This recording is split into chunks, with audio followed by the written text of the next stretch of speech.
What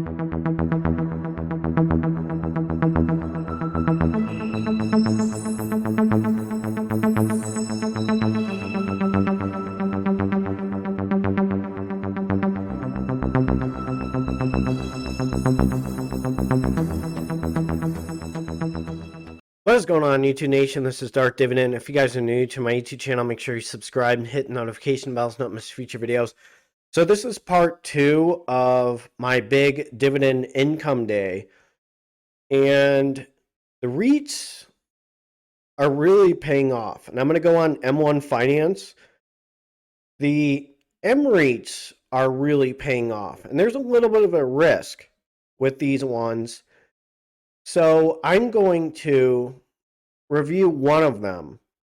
I'm going to show you the risks and why I keep on buying this dividend stock. And I'm going to plan on being long in this dividend stock, unless if something crazy happens. But these guys are so new that I'm going to see what happens.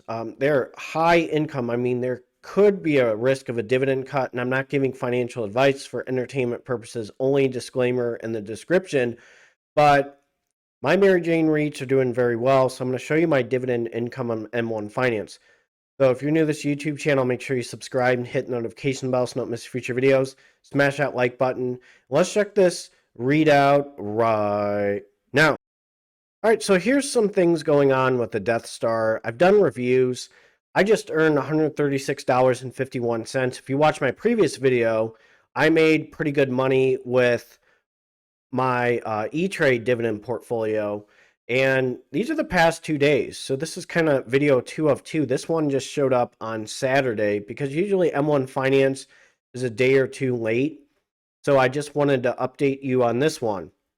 So I'd earned a total of $5,603.06 in dividend income for the Death Star, which is doing pretty well.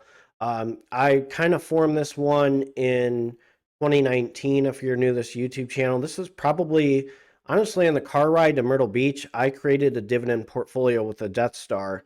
And we'll have a 4-year anniversary celebration. Maybe I'll go live and I'll discuss some of my strategies that I plan on doing with the Death Star. That was sometime in late June. But let me show you my activity recently.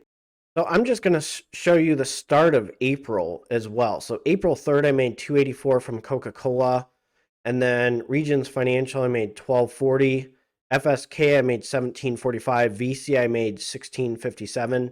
Made a lot from Zim as well. So this one I'm going to hold on to and probably be long on unless if something else happens. Kilroy Realty, I made $16.59. MPW, I made $4.93 plus 13 cents. AFC Gamma, I made $17.10. Agree Realty Corporation, I made 48 cents. That one I need to go up. Care Trust REIT, I made $2.89. Refi, I made $13.32. That is I'll probably review this one sometime this week or next week. Innovative Industrial Properties I've been loading up on, and it's paying off. I made $31.59 on the 14th.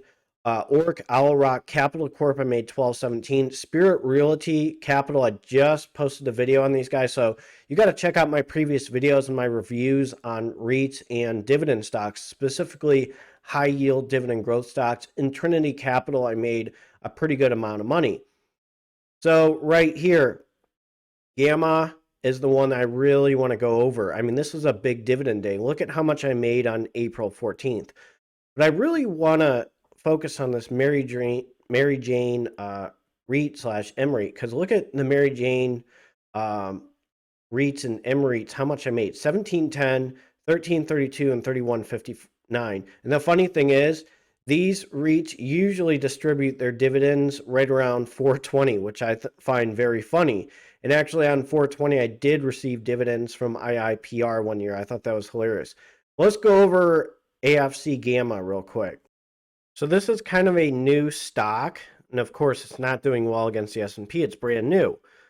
So it's sitting at 1162. AFCG is a symbol.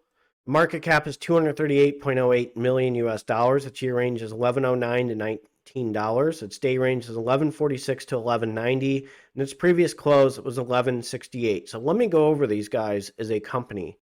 So AFC Gamma is an institutional lender to the commercial real estate sector. The firm leverages its time-tested core competencies in private lending and real estate. AFC Gamma provides bridge loans and direct loans ranging from $5 million to $100 million and up.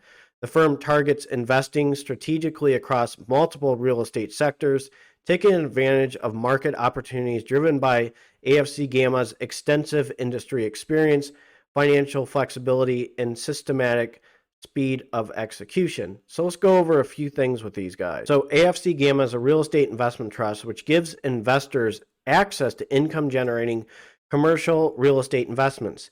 Not only is a real estate vehicle appropriate for real estate lender, but a REIT offers investors special benefits. It's income oriented with REIT participants eligible for a steady stream of distributions. And since REITs earn their tax exemption by distributing at least 90% of their income to shareholders, a 20% qualified business deduction, REITs can typically generate higher yielding taxable distributions to their investors. So right here, why AFC Gamma? The real estate market today sits at crossroads, and the AFC Gamma is primed to take advantage of current opportunity and set by traditional banks pulling back from commercial real estate lending. By stepping in to fill its void, AFC Gamma can arrange loans with attractive financial returns on select properties. With a team that has decades of experience in commercial real estate lending and expertise in Mary Jane, AFC Gamma offers investors and clients a deep industry knowledge coupled with repeatable process to ensure timely execution of transactions. So I'm going to go over a few more things.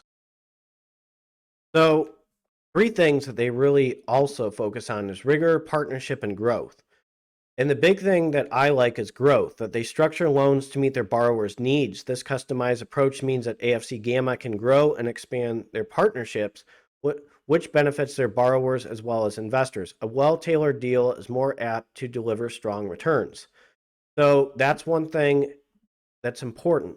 Another thing why I invested in these guys is the diversification. So these guys are diversified. I invest in medical REITs. I invest in kind of like NNN REITs, triple net lease REITs. And I invest in things that are diversified, like the Mary Jane real estate kind of sector. So, or niche.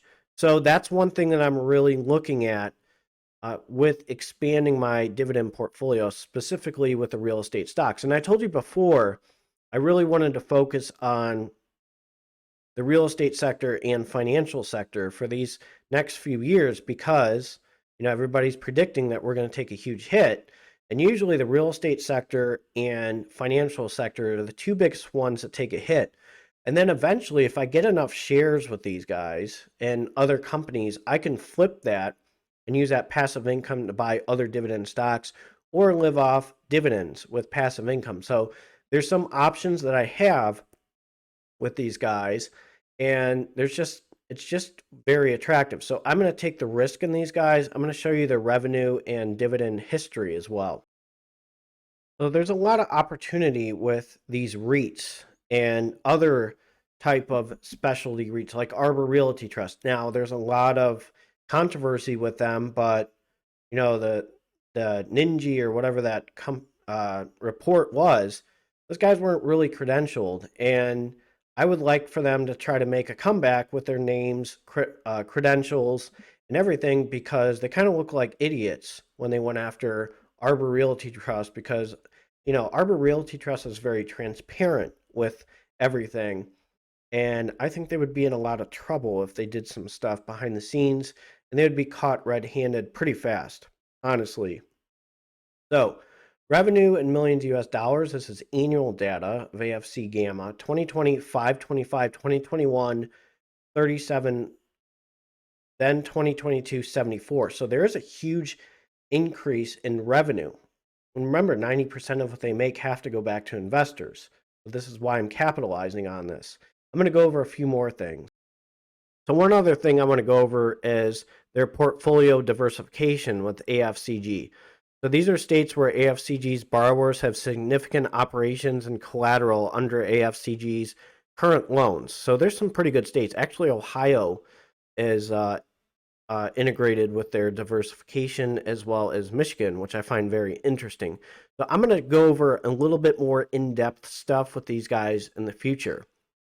But I find this very interesting. And I'm going to go over one more thing. So per GuruFocus.com, their FFO per share for the fiscal year of 2022 in December was 1.80, and the FFO per share for the quarter of December 2022 was 0.14. But I'm going to go over one more thing. So here's their price to funds from operations. December 2021, it was 13.74. March 2022, 9.21. June 2022, 6.69. September 2022, 6.70. And December 2022, 27.50. So there's always a risk. These guys are new. So, we'll see how they are tested with a potential recession coming. So I'm going to show you their dividend history. This one, I'm still going to go for the high yield and see what happens because these guys are so new. So 2021, it was 38 cents to 43 cents to 50 cents to 55 cents in 2022. And it's sitting at 56 cents. Their dividend yield is 19.18% according to NASDAQ right now. Forget about PE ratio. And I'm going to let the passive income for these guys buy my dividend growth stocks. So I wanted to show you the income of these guys, and there is a huge risk with these guys. So make sure you do your due diligence, but I'm going to continue to buy and reinvest this innovative REIT. So let me know what you think. If you are new to this YouTube channel, make sure you subscribe and hit the notification bell so you don't miss future videos. I'm not going to have a video for you tomorrow. I'm going to try to squeeze one in on Tuesday. You guys take care and have a good one.